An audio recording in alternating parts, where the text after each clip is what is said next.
Natural vibrations of a spring mass system. The aim of this experiment is to study the natural vibration of the system. The schematic diagram shows a rectangular beam supported at one end and the other end is connected to a spring.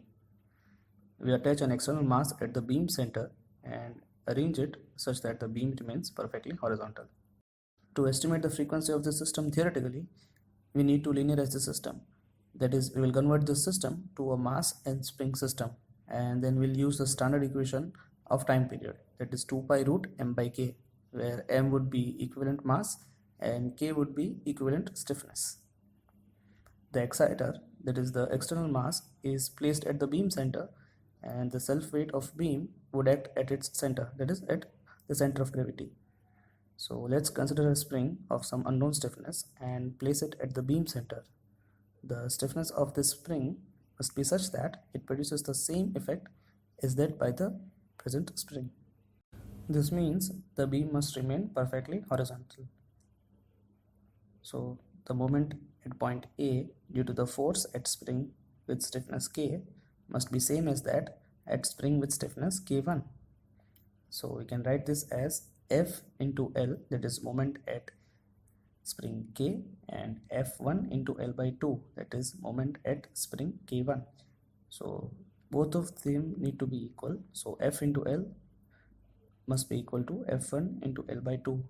Simplify this equation and we get F1 as 2 times that of F.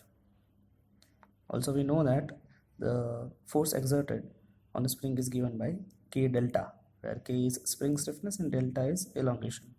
So plug in these values in the above equation and we get the stiffness of new spring at center as 4 times that of the existing one.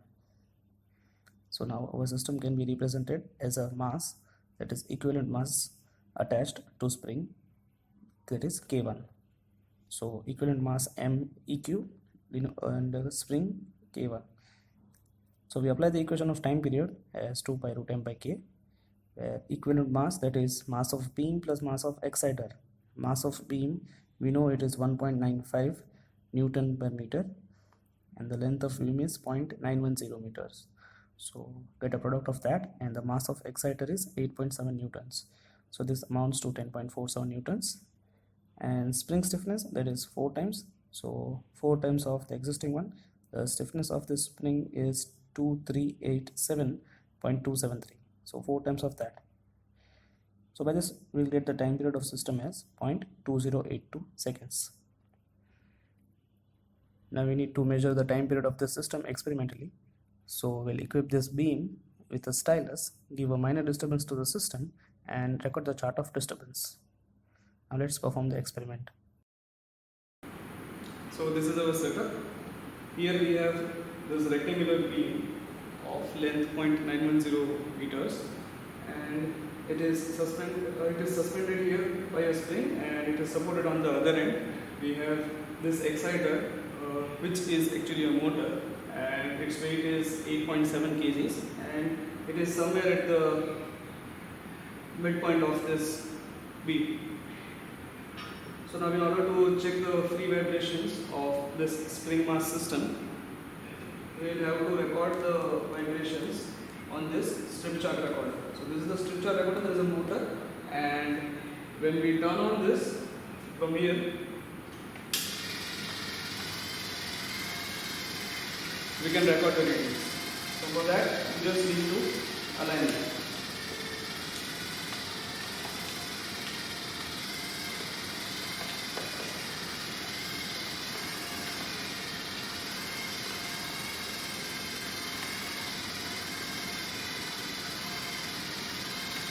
Now we give a gentle jerk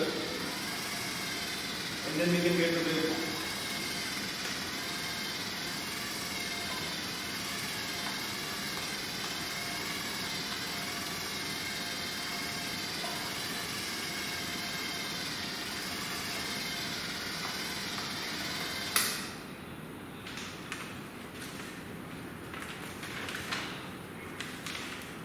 So from here we will be able to take the reading, that is the number of oscillations and the time. So in order to measure the time, we'll have to check the velocity of this motor. Okay, the velocity of motor, we'll have to start the strip recorder and this at the same time. So that's okay. And then we'll let the strip recorder run for 10 seconds.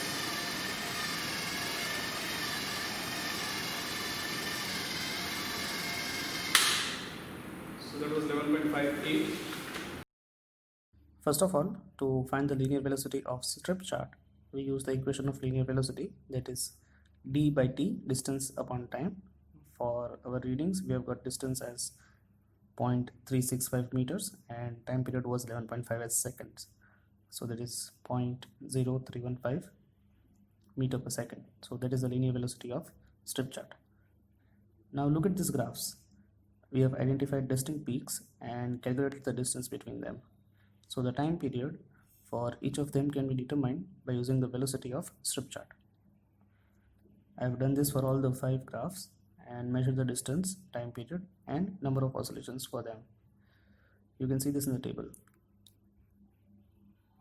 Now for a particular graph, to get the time period of one oscillation, divide the time period by number of oscillations.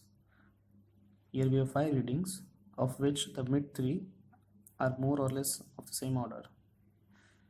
So we take any of these 3 and get the time period of system as 0.2108 seconds. That is just average out of them. Now compare this with the theoretical one, that is 0.2082 seconds. You see they are quite in order. Here the factors affecting our experimental readings are the supply voltage fluctuations, stylus pressure, loose clamping of system components, and yes, human errors while measuring the time period.